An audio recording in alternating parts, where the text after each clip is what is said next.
Bismillahirrahmanirrahim. Assalamualaikum warahmatullahi wabarakatuh. Waalaikumsalam warahmatullahi wabarakatuh. Alhamdulillahi rabbil alamin. Wa usalli wa usallim ala nabiyyina Muhammadin wa ala alihi wa sahbihi ajma'in. Amma ba'du.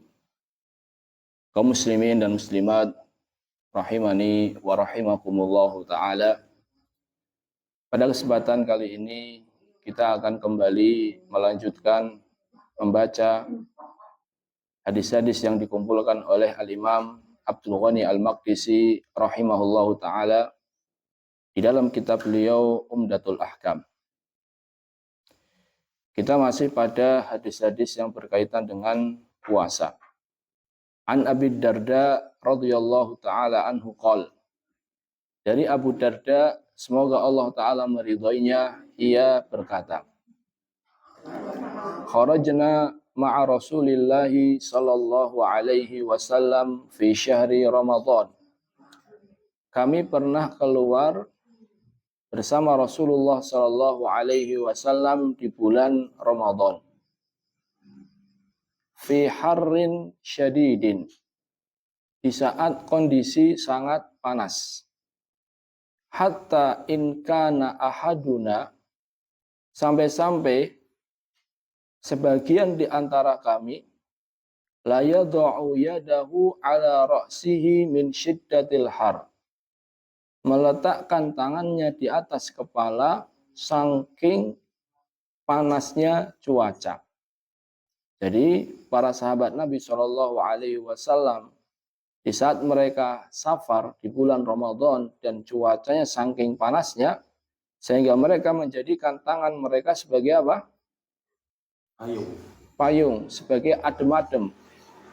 Ustaz, kenapa kok nggak pakai kain dan seterusnya? Kita tahu bahwasannya kehidupan para sahabat itu sangat terbatas. Kadang kain untuk payung aja mereka tidak punya. Jadi karena kain untuk payung mereka tidak punya, akhirnya dia menjadikan tangannya sebagai apa? Payung. Wa ma fina shaimun illa Rasulullah. Dan di antara kami tidak ada yang puasa kecuali Rasulullah sallallahu alaihi wasallam wa Abdullah bin Rawahah, dan sahabat Nabi yang bernama Abdullah bin Rawahah. Hadis riwayat Bukhari dan Muslim. Kaum muslimin dan muslimat rahimani wa rahimakumullahu ta'ala. Kembali hadis ini berbicara tentang bolehnya seseorang ketika safar memilih antara puasa atau tidak puasa. Karena kita dapati di sini para sahabat Nabi Shallallahu Alaihi Wasallam tidak puasa. Sedangkan Nabi dan Abdullah ibn Rawahah lebih memilih untuk apa? Puasa. Dan di dalam hadis ini jelas bahwasannya hal itu terjadi di bulan Ramadan, fi syahri Ramadan. Bukan pada puasa sunnah, tapi pada puasa yang hukumnya apa? Wajib. Maka lagi-lagi Al-Imam Abdul Ghani Al-Maqdisi ingin menekankan bahwasannya di saat puasa seseorang boleh memilih antara puasa, di saat tidak puasa kemudian dia safar, seseorang boleh memilih antara puasa ataupun tidak puasa. Pembahasan kita terkait hadis ini jamaah, kita akan bagi menjadi dua pembahasan. Yang pertama adalah biografi Abu Darda radhiyallahu taala anhu. Siapa Abu Darda? Abu Darda adalah sahabat Nabi Shallallahu Alaihi Wasallam. Nama beliau adalah Uwaimir bin Zaid al-Ansari al-Khazraji. Namanya adalah Uwaimir bin Zaid al-Ansari al-Khazraji. Kalau belakangnya ada al-Ansari, berarti beliau dari sahabat kalangan Ansor. Kalau ada al-Khazraji, berarti beliau dari suku Khazraj. Karena di Madinah itu dulu ada Khazraj, ada Aus. Suku Khazraj sama suku Aus sebelum datangnya Nabi ini perang terus. Tapi setelah datangnya Nabi, banyak di antara mereka yang masuk Islam dan mereka akhirnya berdamai. Dan Abu Darda ini jamaah dari kalangan suku Khazraj. Abu Darda adalah sahabat Nabi yang dikenal dengan Sayyidul Qura bi Dimashq. Beliau adalah pemimpinnya ahli Quran di Damaskus, Suriah. Jadi sahabat Nabi yang paling pandai dalam baca Al-Quran di Damaskus adalah siapa? Abu Darda. Dan beliau adalah sahabat Nabi yang pertama kali membuat halaqah tahfidzil Quran. Jadi halaqah Al-Quran sekarang tersebar di mana-mana jamaah. Itu ternyata yang pertama kali membuat adalah siapa? Abu Darda. Dan beliau adalah sahabat Nabi yang berhasil mengumpulkan semua Al-Quran. Jadi dari Al-Fatihah sampai An-Nas, di antara yang berhasil mengumpulkannya adalah Abu Darda. Karena ternyata jamaah tidak semua sahabat Nabi itu hafal 30 juz. Jadi banyak dari para sahabat Nabi yang mereka ini tidak hafal Al-Quran lengkap 30 juz. Mereka tahu bahwasannya tentunya di saat itu fasilitas sangat terbatas. Karena Al-Quran masih tertulis di mana? Pelepah kurma dan seterusnya. Sehingga untuk menghafal 30 juz ini tentunya hal itu susah. Sehingga sedikit dari sahabat Nabi yang berhasil menghafal 30 juz. Dari sedikit tersebut diantaranya adalah Abu Darda radhiyallahu taala anhu. Makanya Anas bin Malik mengatakan, matan Nabiyyu sallallahu alaihi wasallam walam yajma'il Qur'an ghairu arba'ah. Rasulullah SAW meninggal dunia dan tidak ada yang berhasil mengumpulkan Al-Quran 30 juz kecuali 4 saja. Jadi Nabi SAW meninggal, yang berhasil mengumpulkan Al-Quran 30 juz hanya berapa? 4 sahabat. Siapa mereka? Yang pertama adalah Abu Darda. Yang kedua adalah Mu'ad. Yang ketiga Zaid bin Thabit. Dan yang keempat adalah Abu Zaid. Hadis riwayat Bukhari. Jadi dari banyaknya sahabat jamaah yang berhasil mengumpulkan Al-Quran 30 juz, itu ada 4, dan di antara 4 tersebut adalah siapa? Abu Darda. Abu Darda radhiyallahu taala anhu jamaah adalah sahabat Nabi yang sangat-sangat terkenal dengan ibadahnya. Abu Darda adalah sahabat Nabi Shallallahu Alaihi Wasallam yang sangat-sangat terkenal dengan ibadahnya. Dia jadikan siangnya untuk puasa. Dia jadikan malamnya untuk sholat malam. Jadi kesehariannya hanya diisi untuk ibadah. Sampai-sampai saking rajinnya jamaah, saking rajinnya itu pernah ditegur sama Nabi Shallallahu Alaihi Wasallam karena rajinnya terlalu. Jadi kalau malam semalam suntuk untuk apa? Ibadah.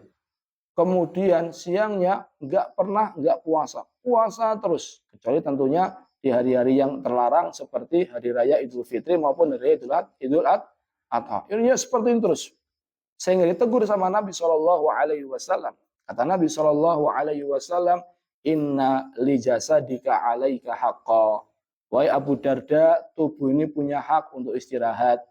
Wali rabbika alaika haqqa. Rabbmu juga punya hak untuk kita beribadah kepadanya. Wali ahlika alaika haqqa. Keluargamu juga punya hak. Wa'tikul ladhi haqqin haqqah. Maka letakkanlah hak itu sesuai dengan porsinya.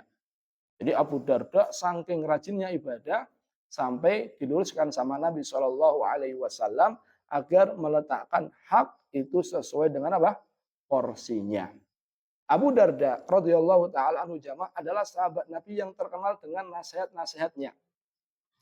Di antara nasihat dari Abu Darda adalah mali ara ulama akum yadhabun. Kenapa saya mendapati ulama-ulama kalian sudah pada pergi? Wajuhalukum la yata'allamun. Saya dapati orang-orang yang berilmu itu sudah pada meninggal dunia, tapi yang tidak berilmu kok tidak mau belajar. Ini kata Abu Darda. Ta'allamu, belajar ilmulah kalian. Fa innal alima wal muta'allima syarikani fil ajri. Karena yang belajar sama yang ngajar itu mereka bersekutu dalam pahala. Jadi sebagaimana yang ngajar dapat pahala, yang belajar juga dapat apa? Pahala. Jadi Abu Darda memerintahkan kepada para muridnya agar mereka memanfaatkan kesempatan untuk senantiasa belajar ilmu agama. Dan masih banyak sekali jamaah perkataan-perkataan nasihat-nasihat dari Abu Darda radhiyallahu taala anhu. Beliau meninggal pada tahun 32 Hijriah rahimahullahu taala wa radhiyallahu anhu wa anis sahabati ajmain. Ini sekilas tentang Abu Darda radhiyallahu taala anhu. Sekarang kita akan masuki pembahasan yang kedua. Hadis ini menjelaskan kepada kita akan bahwasannya orang yang berpuasa ketika orang yang safar di bulan Ramadan boleh bagi dia untuk berpuasa atau tidak berpuasa. Pertanyaannya adalah mana yang lebih afdol? Ketika orang safar di bulan Ramadan, mana yang lebih afdol? Puasa atau mengambil rukhsah untuk tidak puasa? Mana jamaah? Ngambil rukhsah atau puasa? Rukhsah. Puasa. Atau ambil rukhsah ini? Kalau sudah terbiasa puasa. Kalau sudah terbiasa puasa. Iya, jawabannya para ulama mereka memperinci. Jadi mereka tidak mengatakan yang lebih baik pasti puasa atau yang lebih baik pasti mengambil rukhsah. Jawabannya tidak. Mereka memperinci. Mereka membagi orang yang berpuasa ini menjadi orang yang safar menjadi beberapa macam.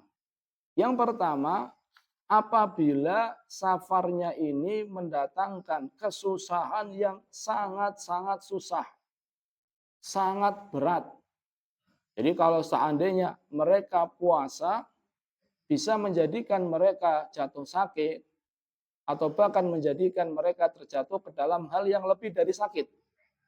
Jadi intinya seseorang ini ketika safar dalam kondisi puasa itu sangat berat sekali. Dengan kesusahan yang tidak bisa tertahan. Maka dalam kondisi ini jamaah, seseorang yang safar tidak boleh apa? Puasa. Jadi ketika mendapati kesusahan yang sangat-sangat susah jamaah, yang bisa memudaratkan diri sendiri, maka tidak boleh puasa. Rasulullah SAW bersabda, laisa minal birri as-saumu fis safar. Bukan termasuk kebaikan puasa di saat safar. Maksudnya bukan termasuk kebaikan puasa di saat safar adalah puasa bagi orang yang mendapati kesusahan yang sangat apa? Besar. Jadi kalau orang mendapati kesusahan sangat besar, maka tidak baik ketika dia puasa. Bahkan disebut hadis lain jamaah, Nabi sampai berkata, ulaikal usah. Ulaikal usah. Orang yang dalam kondisi sangat kesusahan, lah kok maksain puasa, mereka adalah orang-orang yang sedang bermaksiat. Sedang bermaksiat artinya tidak mau mengambil rukhsah dari Allah Azza wa Jalla. Jadi yang pertama jamaah, ketika dalam kondisi yang sangat berat, maka tidak boleh untuk puasa. Yang kedua, an yasyuqqa alaihi masyaqqatan muhtamalatan. Seseorang mendapati kesusahan, tapi kesusahannya ini masih bisa dihadapi. Berat, tapi masih bisa dihadapi. Maka kata para ulama, yang afdol adalah tidak puasa. Jadi kalau dia berarti keberatan, tapi kok beratnya ini kok masih bisa ditahan, maka kata para ulama, yang afdol adalah mengambil rukhsah. Yang ketiga adalah an yatasawiyal amron, atau an yatasawal amron. Yatasawal amron artinya puasa enggak puasa sama saja. Artinya dia puasa enggak puasa ya, puasa pun di saat safar biasa saja. Apalagi di zaman sekarang jamaah kan, insya Allah semuanya nyaman. Jadi mau puasa ya ada kesusahan tapi sangat sedikit lah. Sebab ya orang yang puasa ya pasti ada kesusahan jamaah ya. Namun kesusahannya sangat sedikit. Maka dalam kondisi seperti ini jamaah, yang lebih afdol adalah berpuasa. Saya ulangi, kalau susahnya sangat berat, boleh puasa enggak? Enggak. Tapi kalau ada susah berat tapi masih bisa ditahan, maka yang afdol adalah tidak puasa. Tapi kalau seandainya ada susah tapi sedikit, artinya sama saja puasa enggak puasa, maka dalam kondisi seperti ini yang lebih afdol adalah apa? berpuasa. Dan ini merupakan pendapatnya jumhur. Jumhur itu adalah kebanyakan para ulama. Kenapa? Yang pertama, asra'u fi ibra'i dhimmah. Karena kalau berpuasa itu lebih cepat melepaskan dari tanggung jawab. Jadi langsung selesai dari tanggung jawab puasa Ramadan. Tapi kalau dia nggak puasa, dia masih punya kewajiban untuk mengqadha. Tapi kalau puasa, udah selesai tanggung jawabnya. Ini yang pertama. Yang kedua adalah yuwafiqu zaman al-fadil. Seseorang yang berpuasa di saat safar, dia mendapati keutamaan bulan yang mulia, bulan yang Ramadan. Tentu kita tahu akan kemuliaan bulan Ramadan. Orang berpuasa di bulan Ramadan, tentunya dia akan berpuasa di bulan yang sangat mulia, yang dimana keutamaan ini tidak ada kecuali di bulan Ramadan. Ini yang kedua. Yang ketiga adalah saumuhu ma'an nas aisar lahu.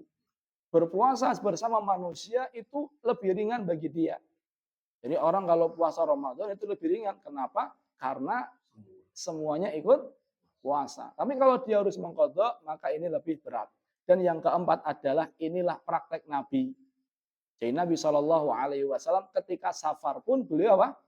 Puasa. Dan Nabi Shallallahu Alaihi Wasallam tidak memilih untuk dirinya kecuali yang afdol, kecuali yang lebih utama. Jadi wallahu alam, jikalau safarnya ini ada kesusahan tapi sangat kecil atau ringan lah, maka yang lebih afdol adalah apa?